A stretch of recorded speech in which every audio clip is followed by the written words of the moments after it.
Good afternoon. Today we are going to have the discussion on the remaining portion of our previous discussion, that is the attitude.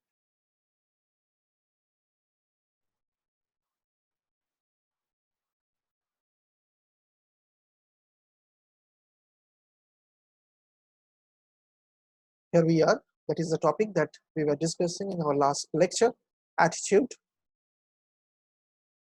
Already we have talked about the concept of the attitude, the types of the attitude and functions of the attitude, as well as the various sources of attitude. Today we will talk about the types of attitude.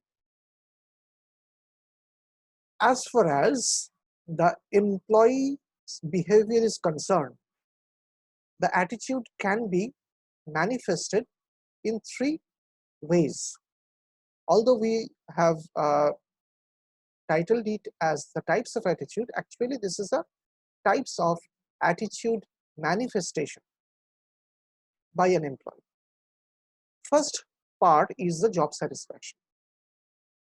Second part is the job involvement, and the third part is the organizational commitment. What are these, and how attitude is actually linked with this kind of behavioral manifestation of an employee? First of all, job satisfaction is a very common term. We all often talk about job satisfaction. Obviously, if the person is satisfied with the different elements or the components of the job, what will be the end result? The end result is definitely good for him as well as for the organization, because the employee will feel motivated as well as he will stay for a long time in the organization. He will serve for a long time. That's a benefit for the organization and for the employee definitely as well.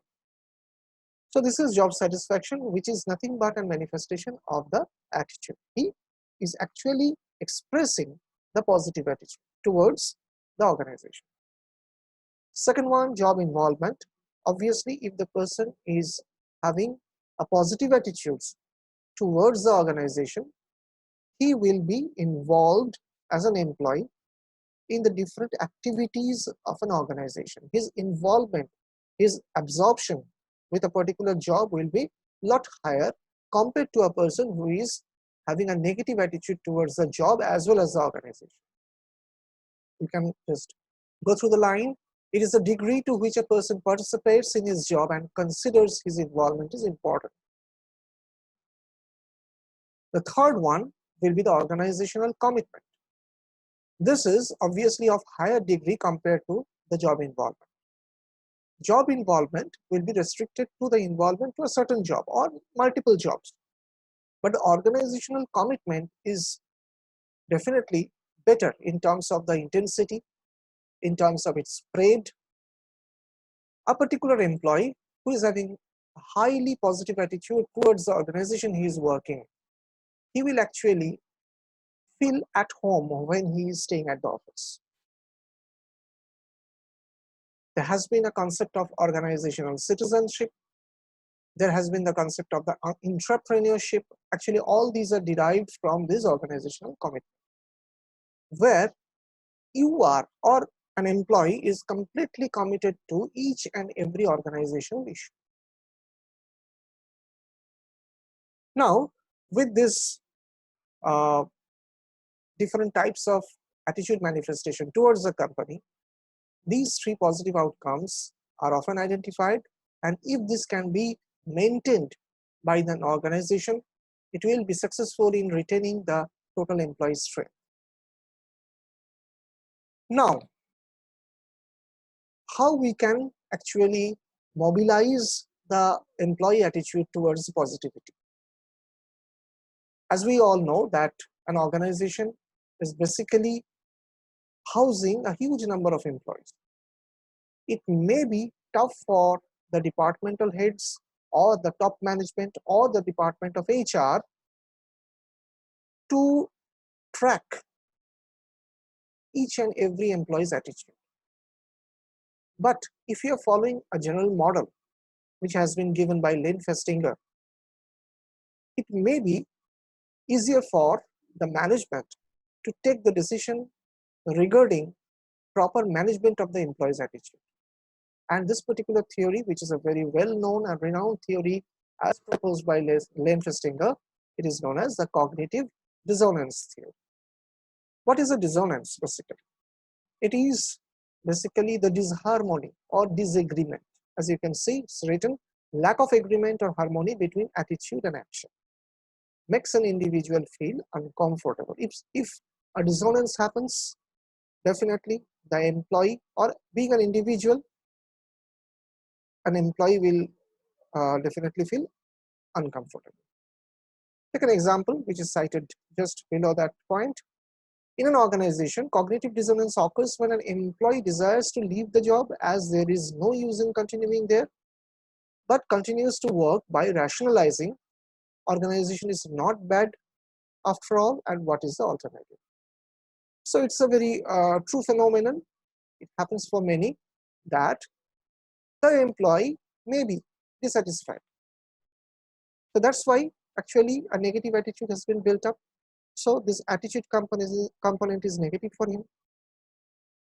He wants to leave the organization.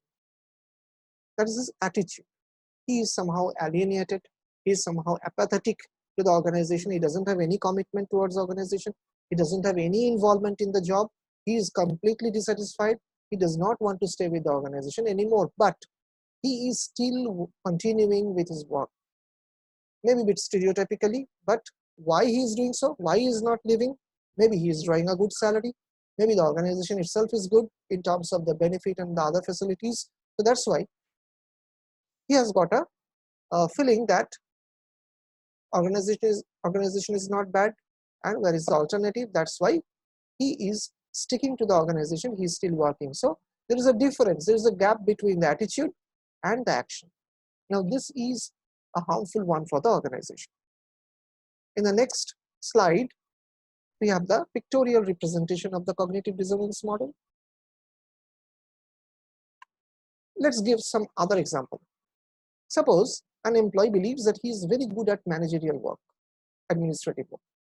But suppose he is merely doing some clerical jobs. He is just doing, for example, he is doing a data entry operation. He believes that he is good at managerial jobs, so that is his attitude. His action is somehow different from his attitude. He is completely doing a stereotypic job, following the instruction, feeding in the data. So that is his action. So there can be an inconsistency between his attitude and the action. This gap, this inconsistency, this disharmony, this disagreement actually refers to this dissonance, the cognitive dissonance. Now, you can see in this diagram, it's dissonance. Now, how to manage the dissonance? Dissonance will be there. It's quite likely in an organization. Dissonance will be there because it's again a human nature. But you being a manager, it's your duty to manage that. You cannot let it go freely.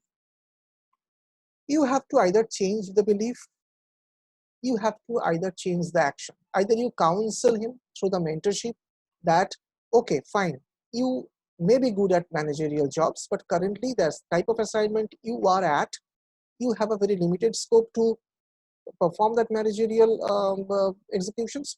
So maybe in near future, if provided time permits and if the opportunity is there, we'll provide you that kind of job opportunities. So either you change his belief or you change the action, put him in such type of job where he is not comfortable compared to a data entry operation job, give him some administrative work where the decision making can be done by him, or you change the action perception. Why you are thinking that this is a stereotypic job? The data entry job itself has got its own challenge. It needs to have a thorough skill. It needs to meet the everyday's challenges. So why are you thinking that this is nothing? This is merely a data entry job. This is merely a clerical job. Each and every job has got its own challenge. So you change the action perception. Either you change the belief, you may not be able to change all together. Either you change the belief through the mentorship, either you change the action, or you have to change the perception, the action perception. If any one of these three can be performed, at the best, if all these three can be performed, then we can see that yes, the dissonance can be alleviated. Here the dissonance level was growing up, here it can be lowering, it is lowering down actually. You may not make it zero, you may not be able to make it zero, but at least lower it down. That may be a possible way to have a proper organizational behavior management for your organization. Now, there is another thing which is actually known as the employee attitude survey. In many organizations, the employee attitude surveys are conducted. What are the benefits? We can identify the various problems or issues, if at all there. Already, I am talking about this some inconsistency in the attitude and the action. How to identify? I have to do an attitude survey. With this attitude survey, I can identify the problem and issue. I can assess my policy, whether this is the right policy to employ someone. The placement may be wrong, whether it is right policy for me to employ someone in a job which is highly stereotypic apparently, but that person may be having some managerial skill. So that can be one element that can be done through the identified through the employee attitude survey. And finally, with the help of this, the employee morale can be maintained. So these three will be the benefits of attitude survey, which will be basically a behavioral survey, can be performed with the questionnaire, can be performed with the structured interview, can be performed with the focus group interview.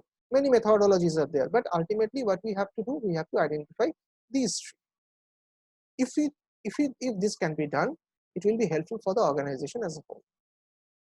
With this, thank you very much. I will conclude this session. In the next session, we'll start with the perception. Till that point of time, thank you again. Stay indoor and stay safe.